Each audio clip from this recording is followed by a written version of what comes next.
멕시코가 한국 기업의 기술을 강탈하려 하자 한국 기업이 비상이 걸렸습니다. 디지털 주권법에 따라 한국 디스플레이는 모든 기술을 이전하라. 멕시코 정부는 자신만만했죠. 하지만 한국 기업이 거부하자 압박은 더욱 거세졌습니다. 노조 파업을 조장하고 환경 규제로 옥죄고 벌금 폭탄까지 떨어뜨렸죠. 작은 나라 기업에게 본때를 단단히 보여주겠다는 오만함이었습니다. 그런데 한국 기업이 정말로 철수를 선언하자 상상도 못한 재앙이 시작됐습니다. 대국의 오만에 눈이 멀어 진짜 적을 보지 못한 멕시코의 참혹한 교훈. 지금부터 그 충격적인 전말을 낱낱이 공개합니다. 저는 알레한드로 바르가스입니다. 할리스코 주 경제개발부 장관이었죠.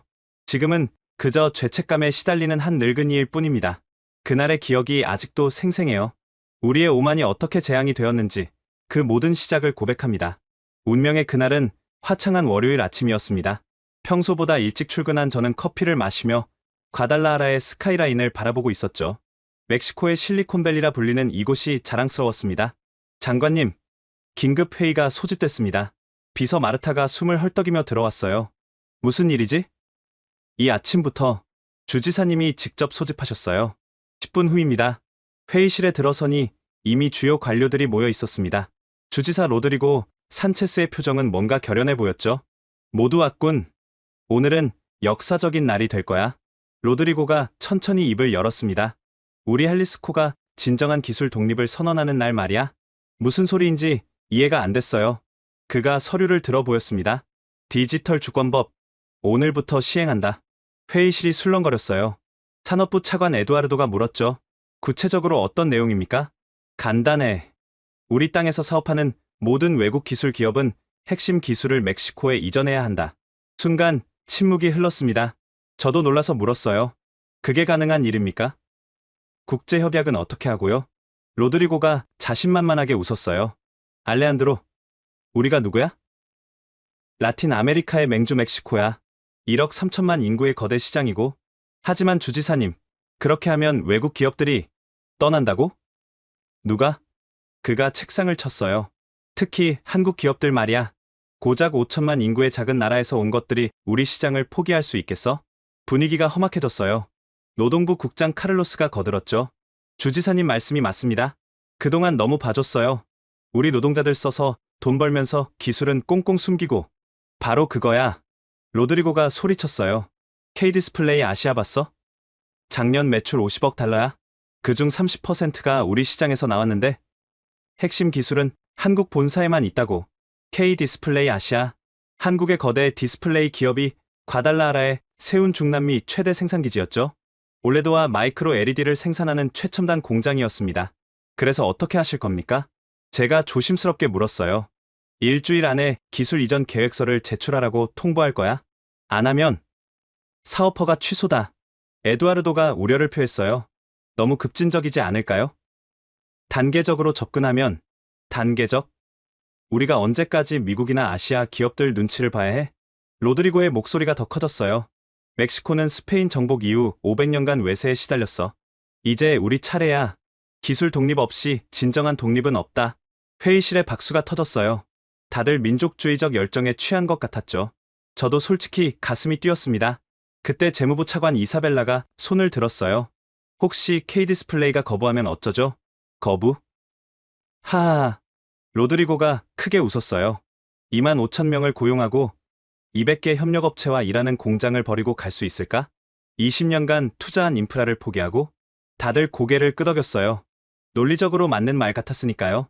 회의가 끝나고 돌아오는 길에 전화가 왔습니다. K디스플레이의 진성태 법인장이었어요. 알레한드로 장관님, 방금 통보받은 내용이 사실입니까? 진 사장님, 공식 문서가 곧 전달될 겁니다. 이건 너무 갑작스럽습니다. 최소한 협의라도. 협의는 끝났습니다. 일주일 안에 답변 주시기 바랍니다. 전화를 끊고 나니 약간 미안한 마음이 들었어요. 진 사장과는 5년간 좋은 관계를 유지해왔거든요. 하지만 이건 국가적 차원의 일이었습니다. 그날 저녁, 언론은 흥분으로 들끓었어요. 할리스코주, 역사적인 디지털 주권법 선포, 외국 기업들의 기술 이전 의무화, 멕시코의 기술 독립 원년, 시민들의 반응도 뜨거웠습니다. 소셜미디어는 찬사로 가득했죠. 드디어 우리도 진짜 주인이 되는구나. 한국 기업들이 그동안 너무 이익만 챙겼지. 멕시코의 자존심을 보여주자. 집에 돌아와 아내 소피아에게 자랑스럽게 말했어요. 오늘 역사를 만들었어. 우리 아이들은 기술 강국 멕시코에서 살게 될 거야. 아내는 걱정스러운 표정을 지었죠. 너무 성급한 건 아닐까? K디스플레이가 정말 큰 회사라고 들었는데 걱정 마. 그들이 우리를 떠날 수는 없어. 멕시코 시장이 얼마나 큰데. 그날 밤 저는 승리감에 도취되어 있었습니다. 마침내 작은 나라들에게 우리의 힘을 보여준 것 같았거든요. 하지만 침실 창문 너머로 보이는 K디스플레이 공장의 불빛이 평소보다 어둡게 느껴졌어요. 그게 불길한 전조였는지는 그때 몰랐습니다. 다음날 아침부터 상황은 급박하게 돌아가기 시작했습니다. 그리고 일주일 후 디지털 주권법 발표로부터 정확히 일주일이 지난 날 상황은 예상과 다르게 흘러가고 있었습니다. K디스플레이는 기술 이전 계획서 대신 정중한 거절 의사를 전달했죠. 존경하는 알레한드로 장관님께 귀정부의 요청을 신중히 검토했으나 핵심 기술 이전은 불가능함을 알려드립니다. 다만 현지 인력 양성 프로그램을 확대하여 로드리고 주지사는 격노했습니다. 감히 우리를 거부해? 좋아. 그럼 다른 방법을 써야겠군. 그날 오후 갑자기 K디스플레이 노동조합에서 긴급 성명을 발표했습니다. 새로운 노조 위원장 디에고 모랄레스가 카메라 앞에 섰죠. 동료 여러분, 우리는 더 이상 차별을 참을 수 없습니다. 한국인 관리자들의 월급은 우리의 10배가 넘습니다. 이게 공정합니까? 전 이상함을 느꼈어요. 디에고라는 인물을 처음 봤거든요. 알아보니 불과 2달 전에 갑자기 나타나 노조 위원장이 된 사람이었습니다. 그가 어떻게 그렇게 빨리 2만 5천 명의 신뢰를 얻어 전체 파업을 이끌 수 있었는지는 의문이었지만 이미 일은 벌어진 후였죠. 다음날 아침 2만 5천 명의 노동자가 일제히 파업에 돌입했습니다. 공장 정문은 붉은 깃발로 뒤덮였죠. 기술 이전 없이는 노동도 없다. 멕시코 노동자를 존중하라. 동일 노동, 동일 임금. 언론은 즉각 노동자들의 편에 섰습니다. K디스플레이의 노동 착취 실태 고발, 한국인과 멕시코인의 충격적인 임금 격차, 기술 독점이 낳은 불평등. 진성태 법인장이 다급하게 전화를 걸어왔어요. 장관님, 이건 불법 파업입니다. 정부가 개입해 주셔야 합니다. 진 사장님, 노동자들의 정당한 권리 행사를 막을 수는 없습니다. 정당한 권리요? 갑자기 나타난 노조 위원장이 선동하고 있지 않습니까? 그건 노조 내부 문제입니다. 정부가 개입할 사안이 아니에요. 전화를 끊고 나니 양심이 찔렸습니다. 사실 저도 이상하다고 생각했거든요. 하지만 이미 시작된 일이었죠. 파업 3일째, 상황은 더욱 악화됐습니다. 디에고가 기자회견을 열었어요. 우리는 증거를 확보했습니다. 한국인 관리자들이 멕시코 노동법을 체계적으로 위반해왔다는 증거를요. 그가 서류 뭉치를 들어 보였습니다. 초과 근무 수당 미지급, 안전 규정 위반, 심지어 노동자 감시까지. 이게 21세기 멕시코에서 일어날 일입니까? 증거들이 언론에 대대적으로 보도됐습니다. 하지만 이상했어요. 그 자료들이 너무 완벽하게 정리되어 있었거든요. 마치 오래전부터 준비한 것처럼. 카를로스 노동부 국장이 제게 귓속말했습니다. 알레한드로, 이거 좀 이상하지 않아? 디에고가 누군지 아무도 몰라?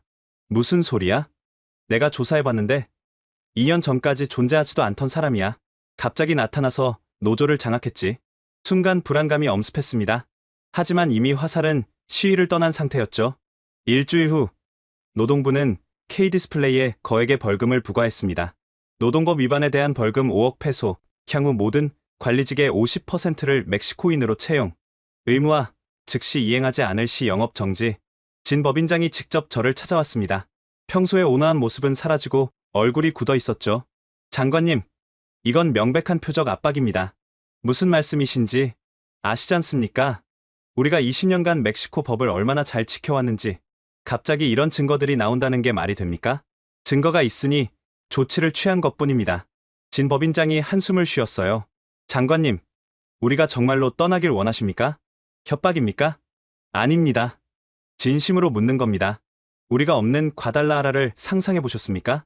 그 말이 가슴에 와 닿았습니다. 하지만 이미 돌이킬 수 없는 강을 건넌 것 같았어요. 기술 이전을 하시면 모든 게 해결됩니다. 진 법인장이 씁쓸하게 웃었습니다.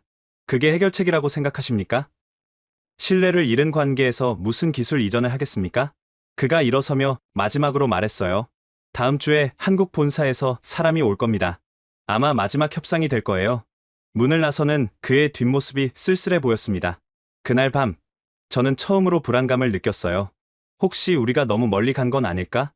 하지만 다음날 아침, 더 큰 폭풍이 기다리고 있었습니다. 파업이 해결되지 않은 상태에서 또 다른 문제가 터졌습니다. 월요일 아침, 지역 환경단체 베르데 할리스코가 충격적인 폭로를 했죠. K디스플레이가 5년간 독성 폐기물을 불법 방류했다는 제보를 받았습니다. 단체 대표 마리아 곤살레스가 기자회견장에서 선언했어요. 그녀 역시 최근에 갑자기 나타난 인물이었지만 당시엔 그게 중요하지 않았습니다. 우리 아이들이 마시는 물이, 숨 쉬는 공기가 오염되고 있었습니다. 더 이상 참을 수 없습니다. 제보자는 익명이었고 증거는 상세했습니다. 야간에 몰래 촬영했다는 동영상, 폐수 샘플 분석 결과, 심지어 내부 문서까지 있었죠. 환경부 장관 파블로 에르난데스가 긴급 회의를 소집했습니다. 이게 사실이라면 심각한 문제입니다. 즉시 전면 조사를 실시해야 합니다. 저는 뭔가 이상함을 느꼈어요. 파블로, 너무 성급한 거 아니야? 먼저 사실 확인? 알레한드로, 이 증거들을 봐. 명백하잖아. 로드리고 주지사가 끼어들었습니다. 즉시 공장 가동을 중단시켜야 해. 시민들의 건강이 걸린 문제야. 하지만 주지사님, 그러면 생산이 완전히 중단됩니다. 그게 뭐가 문제야? 기술 이전하면 되잖아. 모든 게 너무 완벽하게 맞아떨어졌습니다. 마치 각본이 있는 것처럼. 다음날 환경조사단이 공장에 들이닥쳤습니다. 언론은 마치 기다렸다는 듯이 현장을 생중계했죠. 지금 보시는 곳이 문제의 폐수 처리 시설입니다. 조사관들이 샘플을 채취하고 있습니다. 조사 결과는 예상대로였습니다. 기준치를 초과하는 중금속이 검출됐다고 발표됐죠. 하지만 이상한 점이 있었어요. 환경부 직원 하나가 저에게 몰래 찾아왔습니다. 장관님, 이상한 게 있어요. 뭐가 이상한데? 폐수 샘플 채취 지점이요. 거기는 K디스플레이 배출구가 아니에요. 옆 공장 것인데. 뭐라고? 그런데 보고서에는 K디스플레이 것으로 되어 있어요. 누군가 의도적으로. 조용히 해. 증거 있어? 아니요. 이미 보고서가 나갔으니. 머리가 복잡해졌습니다. 하지만 이미 언론은 K디스플레이를 환경 파괴 기업으로 낙인 찍고 있었죠. 시민들의 분노가 폭발했습니다. 학부모들이 거리로 나왔어요. 우리 아이들을 지켜라. 한국 기업은 떠나라. 돈보다 생명이 먼저다. 시위대는 공장을 에워쌌습니다. 분위기는 험악했죠.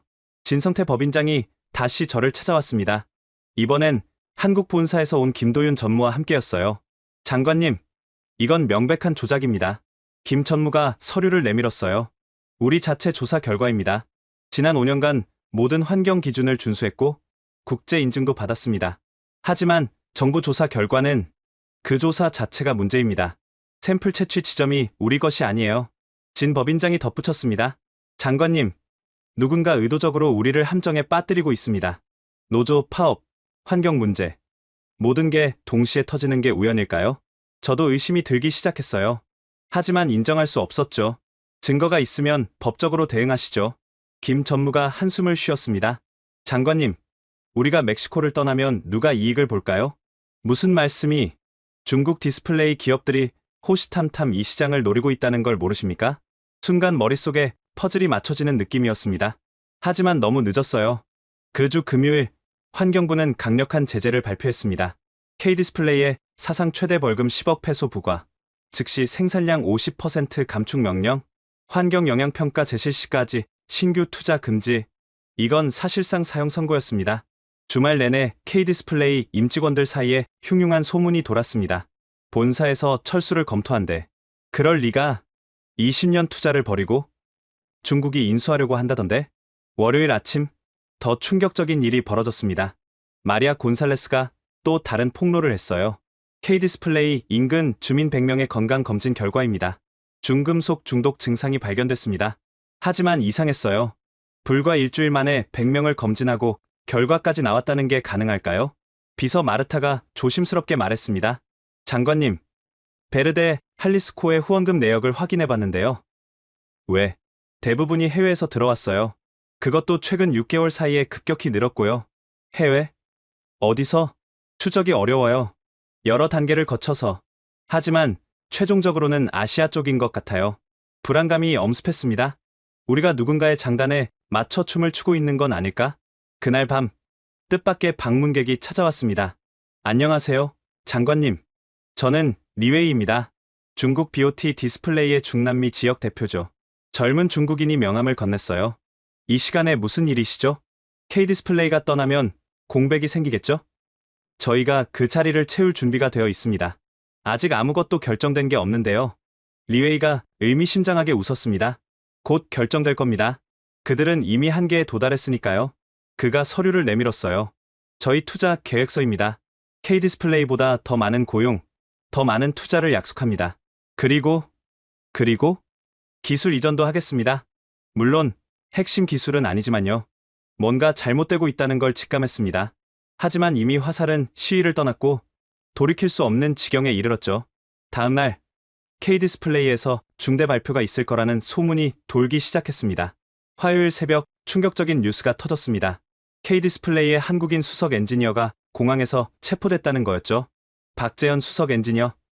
핵심 기술 유출 혐의로 긴급 체포. USB에 담긴 10,000개 이상의 기밀 파일 발견. 중국 기업에 팔려던 정황 포착. 아침 뉴스는 이 소식으로 도배됐습니다. 압수된 증거물 사진이 공개됐죠. 최신 올레드 기술 도면, 마이크로 LED 공정 자료, 심지어 차세대 기술 로드맵까지.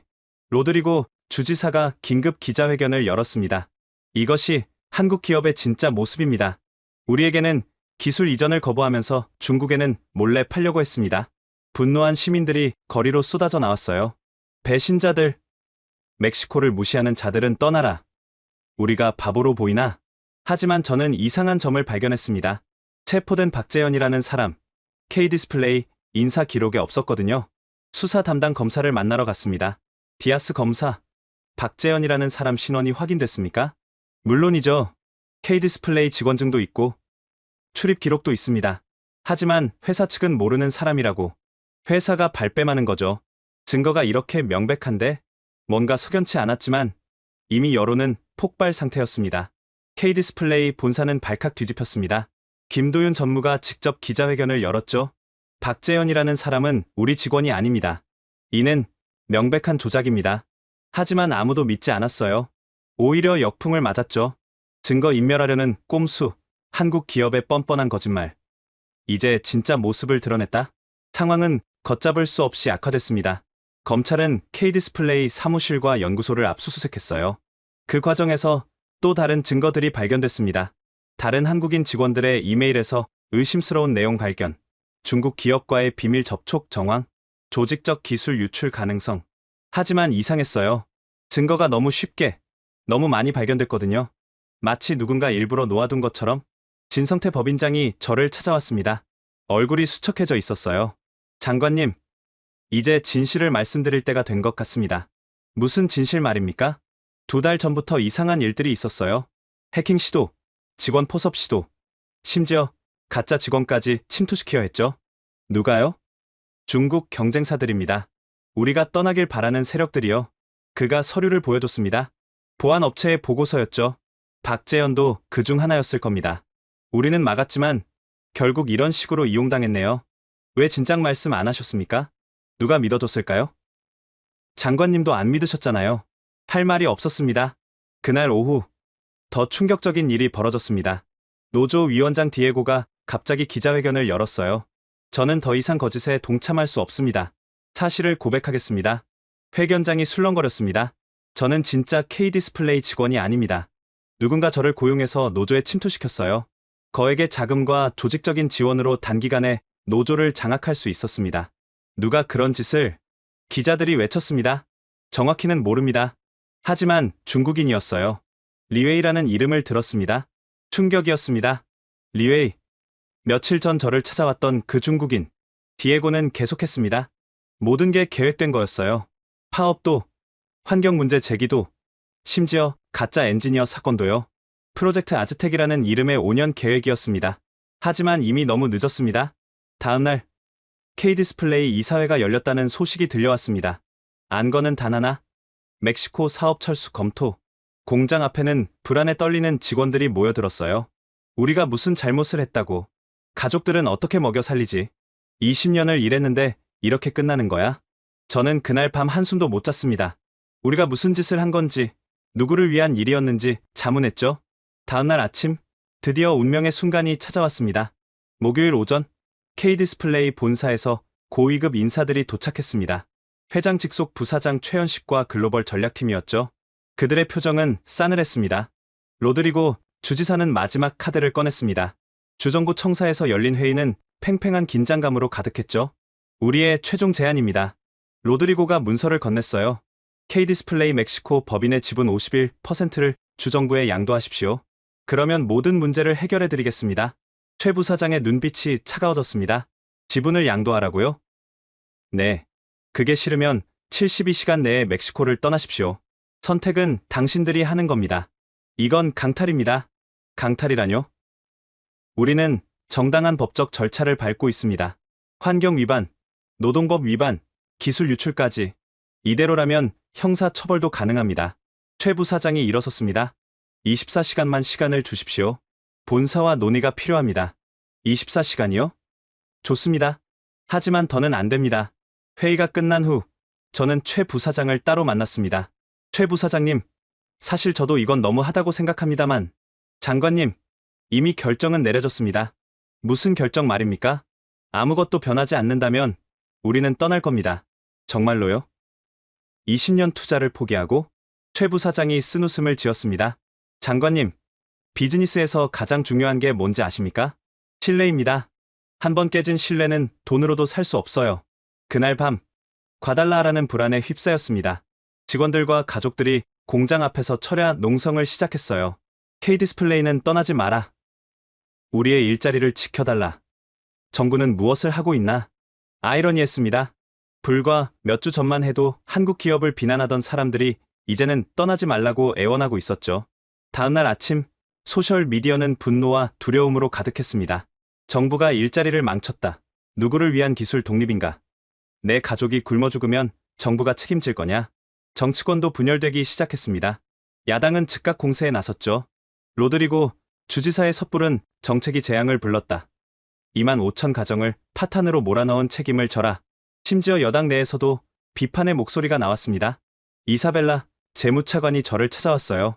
알레한드로, 이대로는 안 돼. K디스플레이가 떠나면 세수가 30% 줄어들어. 알고 있어. 협력업체까지 합치면 10만 명이 일자리를 잃어. 경제가 무너질 거야. 그럼 어떻게 하란 말이야? 이미 주사위는 던져졌어. 그때 전화가 울렸습니다. 로드리고였어요. 알레한드로. 좋은 소식이야. 중국 BOT가 투자 의향서를 보냈어. 정말입니까? K디스플레이보다 더 좋은 조건이야. 고용도 3만 명으로 늘리겠대. 뭔가 이상했습니다. 너무 시기가 절묘했거든요. 주지사님, 혹시 이 모든 게 무슨 말을 하려는 거야? 아닙니다. 전화를 끊고 나니 섬뜩했습니다.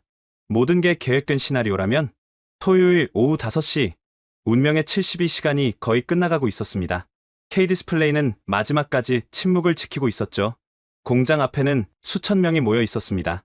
가족들, 협력업체 직원들, 시민들까지. 제발 떠나지 마세요. 우리가 잘못했습니다. 한 번만 더 기회를 주세요. 하지만 6시가 되자 공장 정문에 공고문이 붙었습니다. 그 순간이 왔습니다. 토요일 오후 6시 정각, K디스플레이 공장 정문에 붙은 공고문 앞으로 사람들이 몰려들었습니다. 누군가 떨리는 목소리로 읽기 시작했죠. K디스플레이 주식회사는 깊은 유감과 함께 멕시코 사업 완전 철수를 공식 발표합니다. 비명과 울음소리가 터져 나왔어요. 안 돼, 이건 거짓말이야. 우리가 뭘 잘못했다고. 제발, 제발 다시 생각해주세요. 공고문은 계속됐습니다. 지속적인 사업 환경 악화와 신뢰 관계 붕괴로 더 이상 멕시코에서의 사업 지속이 불가능하다고 판단했습니다. 모든 생산 설비는 3개월 내 베트남 신공장으로 이전됩니다. 순간 광장은 아수라장이 됐어요. 한 여성이 바닥에 주저앉아 울부짖었습니다. 남편이 여기서 15년을 일했어요. 이제 우리는 어떻게 살아요? 노인 한 분이 지팡이를 짚고 떨리는 목소리로 외쳤어요. 내 아들도 손자도 여기서 일해. 3대가 이 공장에서 먹고 살았는데 협력업체 사장들도 망연자실했습니다. 우리 회사는 K디스플레이 물량이 90%야. 이제 끝났어. 다 끝났어. 긴급 뉴스 속보가 연이어 터졌습니다. K디스플레이 멕시코 완전 철수 선언. 2만 5천 명 대량 실직 위기. 협력업체 200곳. 연쇄 도산 우려. 과달라하라 경제 붕괴 초읽기. 30분도 안 돼서 주가가 폭락했습니다. 멕시코 페소와 같이 10% 급락. 할리스코 주채권 신용등급 하향 조정, 외국인 투자자 탈출 러시. 로드리고 주지사는 긴급 기자회견을 열었지만 이미 통제불능 상태였죠. 일시적인 어려움일 뿐입니다. 중국 기업이 곧 투자할 예정이고 거짓말쟁이. 누군가 소리쳤어요. 당신이 우리 일자리를 망쳤어. 2만 5천 가정을 파괴한 살인자. 경호원들이 황급히 주지사를 대피시켰습니다. 저는 사무실로 돌아와 망연자실에 있었어요. 비서 마르타가 들어왔죠. 장관님, K디스플레이 김도윤 전무가 전화하셨어요. 뭐라고 하던가요? 작별 인사를 전하고 싶다고. 내일 오전에 한국으로 떠난답니다. 가슴이 먹먹했습니다. 그날 밤은 악몽 같았어요. 시위대가 주정부 청사를 에워쌌습니다. 로드리고는 사퇴하라. 일자리를 돌려달라. 우리 아이들은 뭘 먹고 살란 말이냐? 일요일 아침, 공장 주변은 초상집 분위기였습니다. 직원들이 하나둘 나와서 마지막으로 공장을 바라봤어요. 20년간 출퇴근하던 곳을 이제 다시는 올 수 없게 된 거죠. 여기서 결혼 자금도 모으고 집도 사고 아이들 대학도 보냈는데 한 중년 남성이 눈물을 훔쳤어요. 언론 인터뷰가 이어졌습니다. 전 조립 라인 책임자였어요. 이제 50살인데 어디서 다시 일자리를 구하죠? 협력업체 운영했습니다. 직원 50명이 내일부터 출근할 곳이 없어요. 우리 마을 상점 매출의 70%가 K디스플레이 직원들이었어요. 이제 다 문 닫아야 해요. 월요일, 첫 번째 도미노가 쓰러지기 시작했습니다. 1차 협력업체 50곳 폐업 신고, 은행, 대출 회수 시작, 연체율 급증, 부동산 가격 일주일 만에 20% 폭락. 화요일, 상황은 더 악화됐어요. 실업수당 신청 폭주로 시스템 마비, 자살 예방 한라인 300% 증가, 식료품점 약탈 사건 발생. 저는 현장을 직접 둘러봤습니다. K디스플레이 공장 정문은 굳게 닫혀 있었고 주차장은 텅 비어 있었어요. 불과 일주일 전만 해도 2만 5천 명이 북적이던 곳이 유령 공장이 된 거죠. 주변 상가는 더 처참했습니다. 폐업, 임대, 팻말이 즐비했어요. 20년 된 한 식당에 들어가 봤습니다. 주인 부부만 덩그러니 앉아 있었죠. 손님이 끊긴 지 사흘째예요. 오늘이 마지막 영업이에요. 어디로 가실 겁니까? 멕시코시티로 가려고요. 거기라도 가야 먹고 살죠. 협력업체 공단은 더 참혹했어요. 한 공장 앞에서 직원들이 농성 중이었습니다. 사장이 도망갔어요. 월급도 안 주고 우리가 무슨 죄가 있다고 이런 일을 당해야 하나요? 수요일, 국제적 파장이 시작됐습니다. USMCA 재협상 가능성 제기, 외국인 투자 신뢰도 역대 최저, 무디스, 멕시코 신용등급 하향 검토. 이제 중앙 정부도 가만히 있을 수 없었습니다. 대통령이 직접 전화를 걸어왔어요. 알레한드로, 도대체 무슨 짓을 한 거요? 한 기업 때문에 나라 경제가 흔들리고 있어. 죄송합니다. 대통령님, 죄송하다고? 당장 수습 방안을 찾아요. K디스플레이를 다시 불러오든지 뭐든지 해요. 하지만 이미 엎질러진 물이었습니다. 목요일, 희망이었던 중국 투자마저 무산됐습니다. 리웨이가 전화를 걸어왔어요. 미안합니다, 장관님. 본사에서 투자를 재검토하래요. 왜 갑자기? 멕시코 리스크가 너무 커졌대요. K디스플레이 사태를 보고 중국 정부가 국제적 비난을 의식해 투자 중단을 지시했습니다. 하지만 당신들이 원하던 일 아니었습니까? 전화가 끊겼습니다. 그제야 깨달았어요. 우리는 철저히 이용당했다는 걸. 금요일, 일주일 만에 집계가 나왔습니다. 직접 실직자 2만 5천 명, 간접 실직자 7만 5천 명, 예상 경제 손실 연간 100억 달러, 과달라하라는 죽은 도시가 되어가고 있었습니다. 그리고 저는 알게 됐죠. 이 모든 비극의 시작에 우리의 오만이 있었다는 걸. 하지만 진짜 충격은 아직 시작도 안 했습니다. K디스플레이 철수 발표 한 달 후, 과달라하라는 완전히 다른 도시가 되어 있었습니다. 멕시코의 실리콘밸리라 불리던 이곳이 유령 도시로 변하고 있었죠. 매일 아침 발표되는 경제 지표는 재앙 그 자체였습니다. 할리스코 주 실업률 15% 돌파, 소비 지출 40% 급감, 세수 35% 감소로 공공 서비스 중단 위기. 주정부 긴급 대책회의는 매일 열렸지만 뾰족한 수가 없었어요. 복지 예산을 삭감해야 합니다. 이사벨라 재무차관이 암울한 표정으로 보고했죠. 학교 급식, 노인연금, 의료 지원 모두 줄여야 해요. 그럼 서민들은 어떻게 살라고? 다른 방법이 없어요. 세수가 이렇게 줄었는데 더 큰 문제는 도미노 효과였습니다. K디스플레이와 거래하던 은행들이 비상이 걸렸어요. 바나멕스 은행, 대손충당금 사상 최대 적립, 산탄데르, 할리스코 지점 30% 폐쇄, 중소기업 대출 90% 축소, 한 은행 지점장이 저에게 하소연했습니다. 장관님, 대출금 회수가 안 돼요. 협력업체들이 줄줄이 파산하고 있어요. 정부 지원책은? 무슨 돈으로요? 정부도 돈이 없잖아요. 부동산 시장은 완전히 얼어붙었습니다. K디스플레이 직원들이 살던 아파트 단지를 방문했을 때의 광경은 충격적이었어요. 매물 1,500세대, 매수자 제로, 부동산 중개인이 한숨을 쉬었죠. 6개월 전엔 프리미엄 붙여도 못 구했는데 지금은 반값에도 안 팔려요. 왜 이렇게 됐을까요? 누가 삽니까? 일자리가 없는데 다들 짐 싸서 떠나고 있어요. 실제로 이사 트럭들이 줄을 이었습니다. 가족들이 눈물을 흘리며 20년 삶의 터전을 떠나고 있었죠. 엄마, 우리 왜 이사가? 아빠가 새 직장을 구해야 해서. 친구들은 학교도 문제였습니다. 한 초등학교 교장이 찾아왔어요. 학생 수가 절반으로 줄었어요. 선생님들도 월급을 못 받고 있고요. 임시 지원을. 장관님, 임시가 아니에요. 이 도시가 죽어가고 있다고요. 의료 시스템도 붕괴 직전이었습니다. 주립병원 응급실을 방문했을 때 의사가 절망적으로 말했어요. 의약품이 떨어져가요. 의료진도 절반이 떠났고요. 환자들은 스트레스성 질환, 우울증, 자살 시도 매일 늘어나요. 실제로 정신과 상담 대기자가 폭증했습니다. 남편이 실직 후 알코올 중독이 됐어요. 아이가 학교 가기를 거부해요. 친구들이 다 떠났대요. 노후 자금을 다 날렸어요. 살 이유가 없어요. 상공회의소 회장이 긴급 면담을 요청했습니다. 장관님, 이대로면 과달라하라 경제는 20년 후퇴합니다. 과장이 아닙니까? 보세요. 식당 60% 폐업, 소매점 50% 폐업, 서비스업 40% 폐업. 이게 과장입니까? 실제로 거리는 을씨년스러웠어요. 한때 번화했던 쇼핑가는 셔터가 내려진 가게들로 가득했죠. 폐업, 세일, 재고 정리, 팻말만 즐비했습니다. 택시 기사 한 분이 푸념했어요. 예전엔 K디스플레이 출퇴근 시간에 돈을 다 벌었어요. 지금은 하루 종일 돌아도 손님이 없어요. 다른 일을 알아보시죠. 50대 후반에 뭘 합니까? 평생 운전만 했는데 호텔업계도 직격탄을 맞았습니다. 5성급 호텔 매니저가 울먹였어요. 비즈니스 고객이 80% 줄었어요.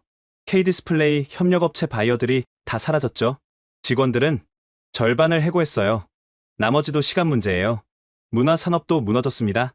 극장, 콘서트홀, 미술관 관람객이 급감했죠. 문화가 사치화됐어요. 먹고 살기도 힘든데 누가 공연을 봅니까? 한 극장 관장의 한탄이었습니다. 대학가도 초토화됐습니다. 공대 학장이 찾아왔어요. 신입생 지원율이 70% 떨어졌어요. 졸업해도 일자리가 없으니까요. 교수들은 타 지역으로 옮기고 있어요. 연구비도 끊기고 더 심각한 건 미래 세대의 꿈이 사라졌다는 거였어요. 한 고등학생의 말이 가슴을 찔렀습니다. 공대 가서 뭐해요? K디스플레이 같은 회사도 못 지키는 나라인데 치안도 악화됐습니다. 절도 사건 200% 증가, 마약 거래 활성화, 청소년 갱단 급증, 경찰서장이 한숨을 쉬었어요. 실직자들이 범죄로 내몰리고 있어요. 먹고 살 길이 없으니까요.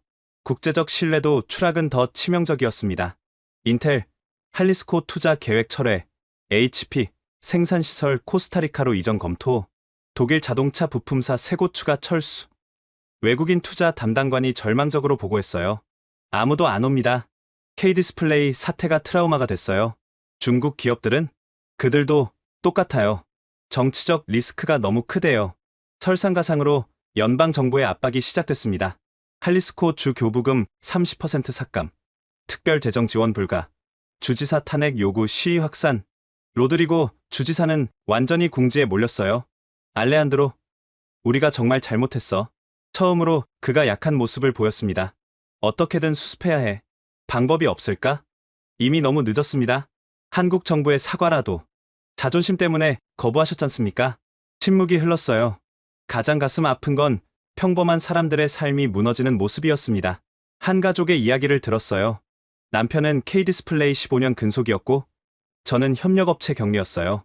큰애는 대학생, 작은애는 고등학생이었죠. 어머니가 눈물을 훔쳤습니다. 하루아침에 부부가 실직했어요. 집 대출금도 못 내고 아이들 학비도. 지금은 남편은 건설 일용직 전 청소 일을 해요. 애들은 학교를 그만뒀고요. 이런 가족이 수만이었습니다. 사회 안전망은 이미 무너진 상태였어요. 실업수당 재원 고갈, 무료 급식소 폐쇄, 노숙자 쉼터 포화, 복지 담당관이 울먹였어요. 매일 수백 명이 도움을 요청하는데 우리가 해줄 수 있는 게 없어요. 언론은 연일 비극적인 소식을 전했습니다. 전직 엔지니어, 길거리 음식 판매로 연명, 명문대 졸업생, 청소부로 전락, 가족 동반 자살 사건 급증. 가장 충격적인 건 한 협력업체 사장의 유서였어요. 직원들에게 미안합니다. 끝까지 지키려 했지만 정부를 믿은 제가 바보였습니다. 과달라하라는 완전히 다른 도시가 됐습니다. 희망의 도시에서 절망의 도시로, 미래의 도시에서 과거의 도시로, 멕시코의 자부심에서 멕시코의 수치로. 그리고 저는 매일 밤 악몽을 꿨어요. 2만 5천 개의 빈 책상이 있는 텅 빈 공장, 울부짖는 가족들, 문 닫힌 가게들, 우리의 오만이 만든 지옥이었습니다. 하지만 아직 진실은 밝혀지지 않았죠. 이 모든 비극 뒤에 숨은 거대한 음모가 있었다는 걸 우리는 아직 몰랐습니다. 철수 발표 3개월 후, 과달라하라 테크노 파크는 완전한 유령 단지가 되어 있었습니다. 한때 멕시코의 미래라 불리던 이곳을 직접 둘러봤을 때의 충격은 잊을 수 없어요. 거대한 K디스플레이 공장은 텅 비어 있었습니다. 정문의 회사 로고는 이미 떼어낸 상태였고 주차장엔 잡초만 무성했죠. 경비원 2명만이 덩그러니 남아 있었어요. 이제 뭘 지키는 겁니까? 건물이라도 지켜야죠. 혹시 누가 살지도 모르니까. 누가 사겠어요? 공장 내부는 더 처참했습니다. 한때 최첨단 장비들이 즐비했던 생산 라인은 텅 비어 있었어요. 바닥엔 먼지만 쌓여갔죠. 여기가 올레드 생산 라인이었어요. 하루 10만 개를 생산했죠. 안내를 맡은 전직 생산 관리자의 목소리엔 그리움이 묻어났습니다. 장비들은 다 어디로? 베트남으로 갔죠. 3개월 걸릴 거라던 이전 작업을 2달 만에 끝냈더라고요. 연구소 건물도 마찬가지였어요. 500명의 엔지니어가 일하던 곳이에요. 멕시코 최고의 두뇌들이었죠. 다들 어디로? 한국으로 간 사람, 미국으로 간 사람, 실직 상태인 사람. 뿔뿔이 흩어졌어요. 가장 서글픈 건 직원 휴게실이었습니다. 게시판엔 아직도 동호회 모집 공고, 사내 행사 안내문이 그대로 붙어 있었어요. 볼링 동호회 회원 모집, 가족 한마음 축제, 5월 15일. 마치 시간이 멈춘 것 같았죠. 협력업체 단지는 더 황량했습니다. 200개 업체 중 아직 남아있는 곳은 10곳도 안 됐어요. 저희는 다음 주에 문 닫아요. 마지막까지 버티던 한 업체 사장이 말했죠. 다른 거래처는 못 찾으셨어요? K디스플레이 품질 기준에 맞춰 일했는데 다른 데서는 너무 비싸대요. 주변 상권은 완전히 죽었습니다. 3년 전 오픈했다는 쇼핑몰을 가봤더니 입점 매장의 80%가 비어 있었어요. 크리스마스 시즌인데도 이래요. 작년엔 발 디딜 틈이 없었는데. 쇼핑몰 관리자가 한숨을 쉬었죠. 더 가슴 아픈 건 꿈을 잃은 젊은이들이었습니다. 대학 캠퍼스에서 만난 공대생들의 말이 잊히지 않아요. 교수님들도 다 떠났어요. 수업도 제대로 안 돼요. 졸업하면 뭐 할 거예요?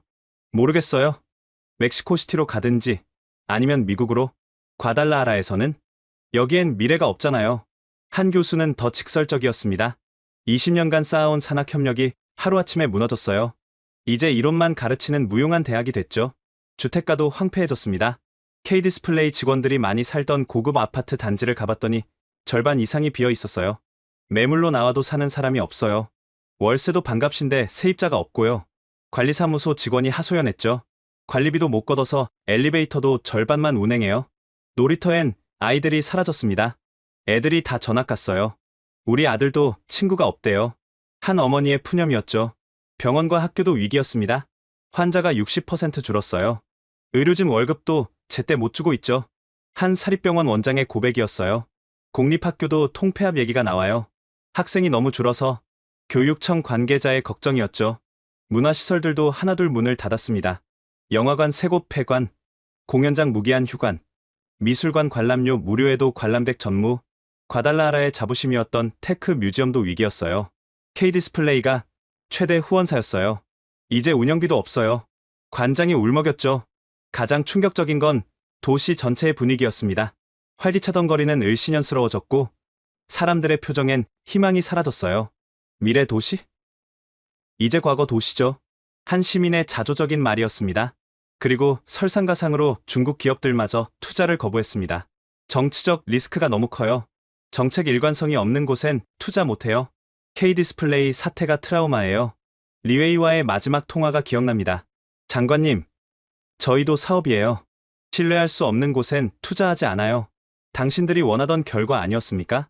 저희가 원한 건 공정한 경쟁이었어요. 이런 파괴는 아니었죠. 그제야 깨달았습니다. 우리는 이용당했을 뿐 아니라 버림받기까지 했다는 걸. 과달라라는 완전히 잊힌 도시가 되어가고 있었습니다. 투자자들의 지도에서 지워진 도시, 젊은이들이 떠나는 도시, 희망이 사라진 도시. 그날 밤, 텅 빈 테크노 파크를 바라보며 생각했습니다. 우리의 오만이 얼마나 큰 대가를 치르게 했는지. 한 기업을 무시한 대가가 한 도시 전체의 미래였다는 걸. 하지만 아직 충격은 끝나지 않았습니다. 곧 모든 진실이 밝혀질 테니까요. 운명의 그날은 화요일 오후였습니다. 주정부 청사로 한 사람이 찾아왔죠.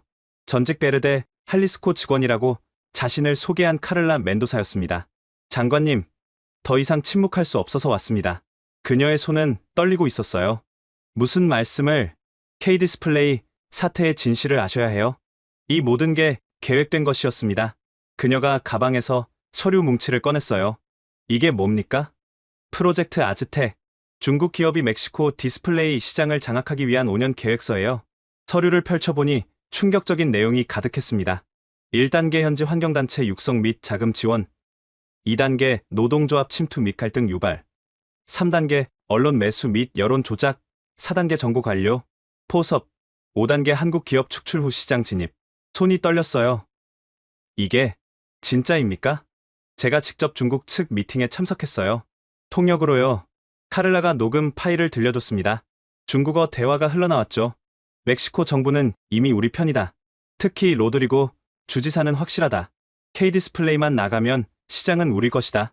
환경 문제로 압박하고 노조로 흔들고 마지막에 기술 유출 스캔들로 끝내자. 믿을 수 없었습니다. 왜 이제야? 무서웠어요. 하지만 제 조카도 K디스플레이에서 일했거든요. 이제 실직해서 더는 못 참겠더라고요. 그녀가 또 다른 문서를 보여줬어요. 이건 자금 흐름이에요. 홍콩과 싱가포르를 거쳐 베르데 할리스코로 들어온 돈이 2년간 5천만 달러예요. 5천만 달러? 노조 위원장 디에고 모랄레스도 가짜예요. 진짜 이름은 장웨이, 중국인이에요. 머리가 하얘졌습니다. 증거가 더 있어요. 환경조사 때 샘플을 바꿔치기 한 것도, 가짜 엔지니어 사건도 다 조작이었어요. 누가 이런 짓을? BOT 디스플레이예요. 리웨이가 총책임자였고요. 그제야 모든 퍼즐이 맞춰졌습니다. 하지만 우리 정부 내에도 협조자가 있었겠죠. 카를라가 고개를 끄덕였어요. 로드리고 주지사가 작년에 중국을 3번 방문했어요. 비공식으로요. 뭐라고? BOT 회장을 만났대요. 그 후로 급격히 K디스플레이 압박이 시작됐고요. 믿고 싶지 않았지만 모든 정황이 들어맞았습니다. 즉시 비밀 조사를 지시했습니다. 일주일 후 충격적인 사실들이 드러났어요. 로드리고 주지사 부인 명의 계좌로 거액 입금 확인, 환경부 고위 관료 2명, 중국 기업 취업 약속, 언론사 3곳 중국계 광고 수주 급증. 조사팀장이 보고했습니다. 장관님, 이건 빙산의 일각이에요. 더 파보면 계속해. 그러던 중 더 충격적인 문서를 입수했습니다. 프로젝트 아즈텍, 멕시코 정복 계획. 문서의 서문이 섬뜩했어요. 500년 전 스페인이 아즈텍을 정복했듯이 이제 우리가 기술로 멕시코를 정복한다. 구체적 전략이 상세히 나와 있었죠. 한국 기업 축출, 시장 독점, 기술 종속, 경제 지배. 뒷장엔 충격적인 명단이 있었습니다. 협력자 리스트. 그 안엔 우리가 믿었던 고위 관료들의 이름이 가득했어요. 이들이 모두 돈을 받았거나 약속을 받은 사람들이에요. 카를라가 확인해줬죠. 그날 밤 저는 결심했습니다. 진실을 밝혀야 한다고. 다음날 연방검찰에 모든 자료를 넘겼습니다. 알레한드로 장관, 이게 사실이라면? 사실입니다. 제가 보증합니다. 검찰의 수사가 시작됐고 언론이 먼저 냄새를 맡았죠. 충격, K디스플레이 사태는 중국의 음모였다. 프로젝트 아즈텍 전모 공개, 로드리고 주지사 연루 의혹. 며칠 후 디에고로 알려졌던 노조 위원장이 잠적했습니다. 리웨이도 갑자기 중국으로 돌아갔죠. 하지만 증거는 충분했습니다. 카를라가 추가 증언을 했어요. 리웨이가 자주 하던 말이 있어요. 멕시코인들은 자존심이 세서 쉽게 조종된다고요. 치욕스러웠습니다. 우리의 자존심을 이용해 우리를 파멸시켰다니. 연방정부가 직접 나섰습니다. 국가, 경제 안보를 위협한 중대 범죄.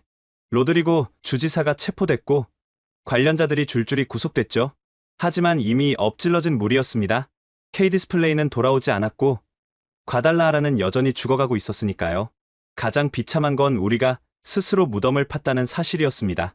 오만과 자존심에 눈이 멀어 진짜 친구와 적을 구분하지 못했던 거죠. 진실이 밝혀진 후 시민들의 분노는 하늘을 찔렀습니다. 우리를 팔아먹은 매국노들, 중국의 꼭두각시들, 2만 5천 가정을 파괴한 살인자들.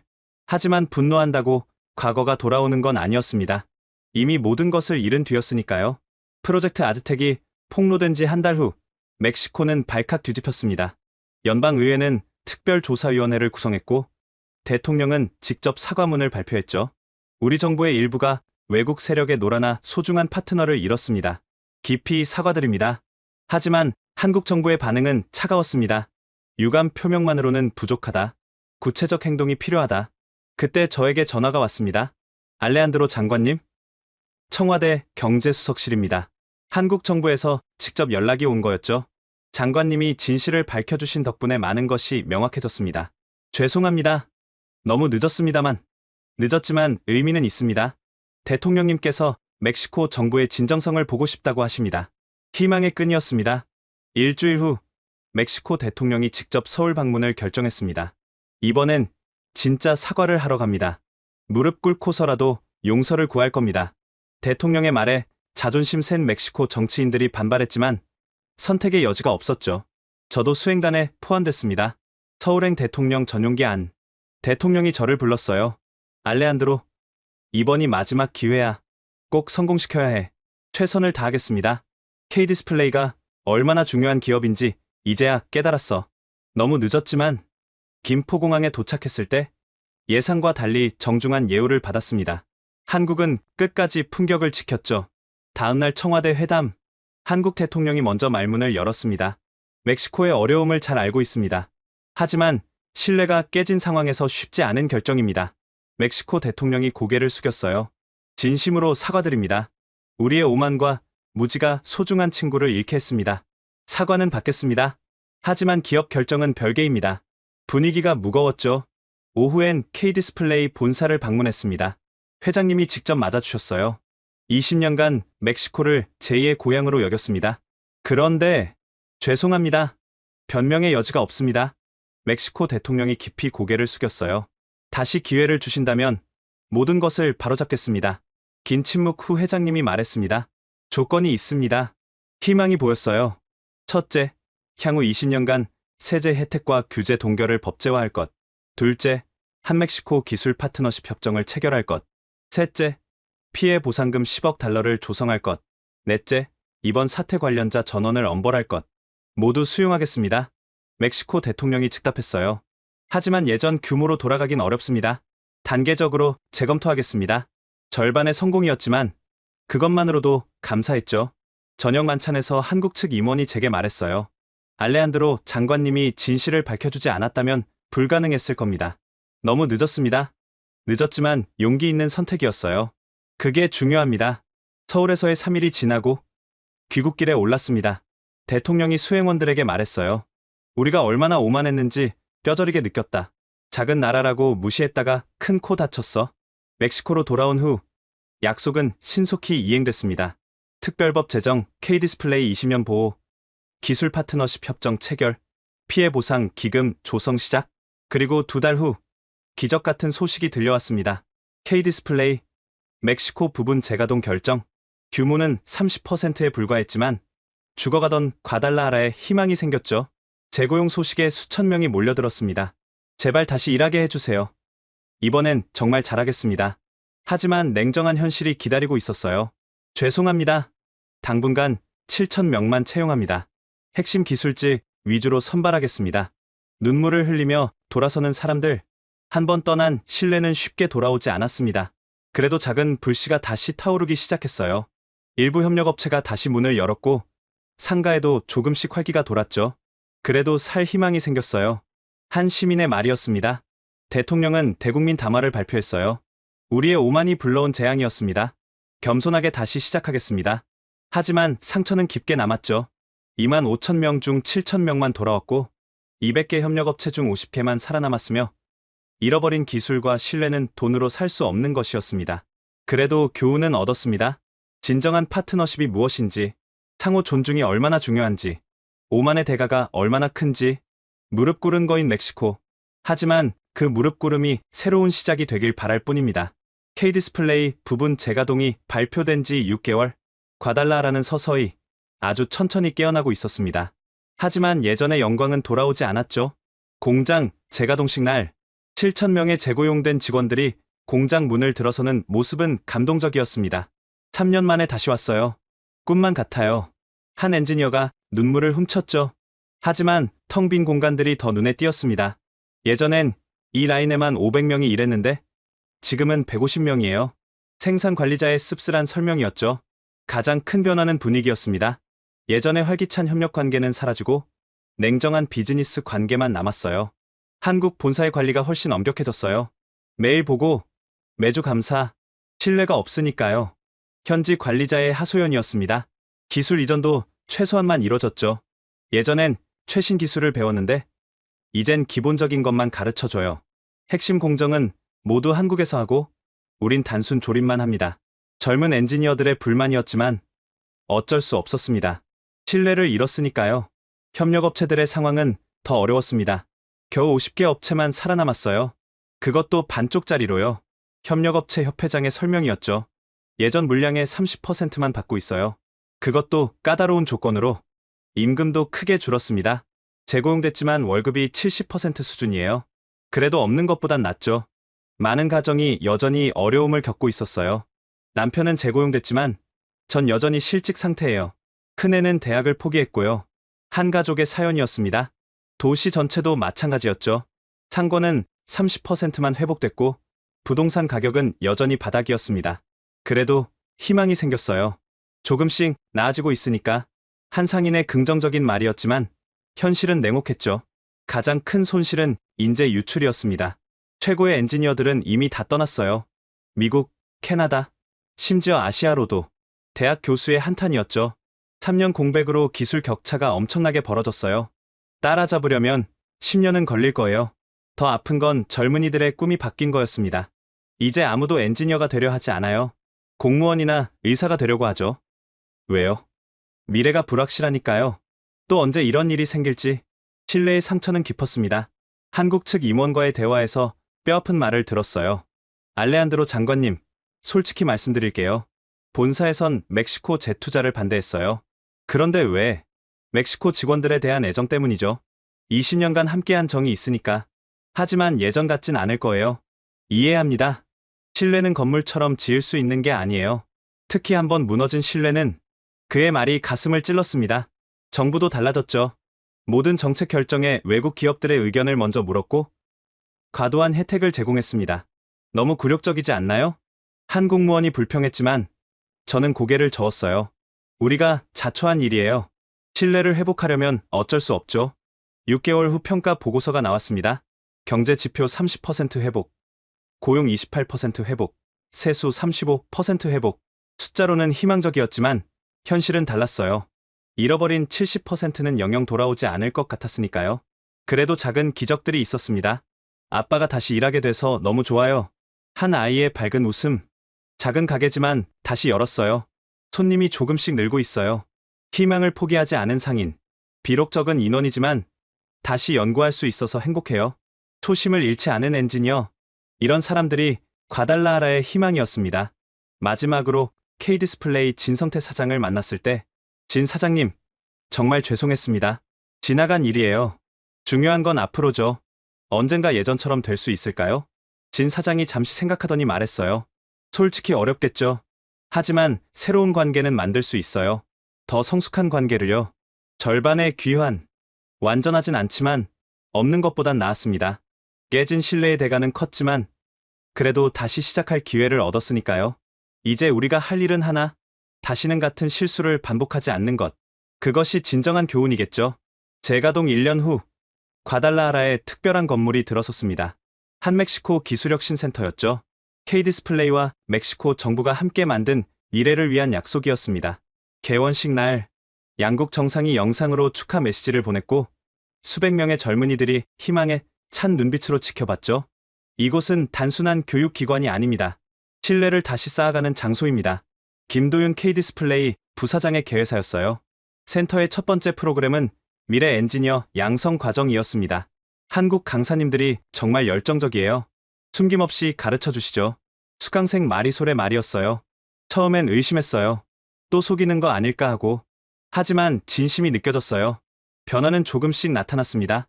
센터 졸업생들이 K디스플레이에 취업하면서 새로운 활력이 생겼죠. 이번엔 다릅니다. 서로를 파트너로 대하는 게 느껴져요. 신입 엔지니어 카를로스의 말이었습니다. 정부도 달라졌어요. 투명성이 최우선이 됐고 모든 정책 결정 과정이 공개됐죠. 외국 기업 자문위원회를 만들었어요. 정책 입안 단계부터 의견을 듣죠. 새로 부임한 경제부 장관의 설명이었습니다. 시민 의식도 성숙해졌어요. 우리가 가진 것의 소중함을 이제야 알았어요. 한 시민단체 대표의 말이었죠. 감시하되 협력하고 비판하되 건설적으로. 그게 우리가 배운 교훈이에요. 1년 후 놀라운 성과가 나타났습니다. 센터 출신 엔지니어들이 공정 개선안을 제시해 생산성이 15% 향상됐죠. 멕시코 엔지니어들의 창의성이 놀라워요. 우리도 배울 점이 많습니다. 한국기술고문의 평가였어요. 이런 성과를 바탕으로 K디스플레이는 단계적 확장을 발표했습니다. 향후 3년간 고용을 15,000명까지 늘리겠습니다. 절반 수준이었지만 꾸준한 성장이었죠. 더 중요한 건 다른 기업들도 관심을 보이기 시작했다는 거예요. 일본 S전자, 멕시코 투자 검토, 독일 부품사, 과달라하라 공장 확장, 대만 반도체 기업, 기술센터 방문, 신뢰가 조금씩 회복되고 있었습니다. 저는 은퇴를 앞두고 마지막으로 K디스플레이를 방문했습니다. 공장은 여전히 예전의 70% 수준이었지만 분위기는 달랐어요.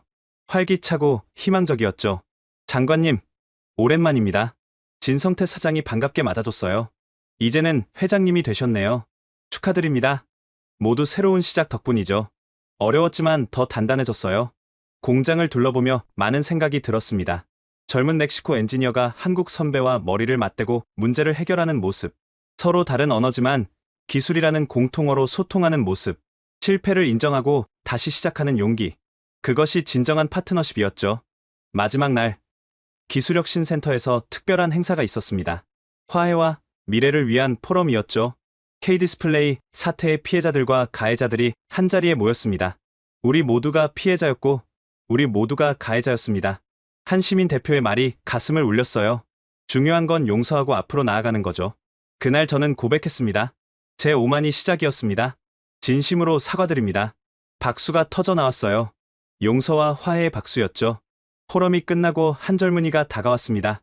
장관님, 덕분에 다시 꿈을 꿀 수 있게 됐어요. 감사합니다. 내가 뭘? 진실을 밝혀주셨잖아요. 그게 새로운 시작이었어요. 은퇴 후 저는 가끔 과달라하라를 찾습니다. 여전히 상처는 남아있지만 도시는 살아있어요. K디스플레이 공장에선 여전히 불빛이 반짝이고 기술혁신센터에선 젊은이들이 꿈을 키우며 거리엔 조금씩 활기가 돌아오고 있죠. 완벽하진 않습니다. 예전처럼 되진 못했어요. 하지만 더 성숙해졌고 더 지혜로워졌으며 더 겸손해졌습니다. 그것이 우리가 얻은 가장 큰 자산이겠죠?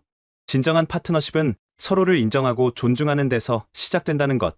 작고 크고의 문제가 아니라 마음의 크기가 중요하다는 것. 그 교훈을 가슴에 새기고 새로운 미래를 향해 한 걸음씩 나아가고 있습니다. 상처는 아물고 있고 신뢰는 쌓이고 있으며 희망은 자라고 있습니다. 그것으로 충분합니다. 지금까지 멕시코 과달라하라에서 벌어진 충격적인 사건의 전말을 들어보셨습니다. 대국의 오만이 어떻게 한 도시를 파괴할 뻔했는지, 그리고 숨겨진 음모가 어떻게 국가를 농락했는지 보셨죠. 하지만 가장 중요한 교훈은 진실을 인정하는 용기와 다시 시작하는 겸손함이었습니다. 이 이야기가 단순한 과거의 일로 끝나지 않기를 바랍니다. 우리 모두가 서로를 존중하고 진정한 파트너가 되는 세상을 위해 이 교훈을 널리 알려주세요. 오만이 부른 재앙의 교훈을 공유해주시고 다음에도 놀라운 이야기로 찾아뵙겠습니다. 구독과 좋아요도 부탁드립니다. 지금까지 원더풀 해외 사연이었습니다. 감사합니다.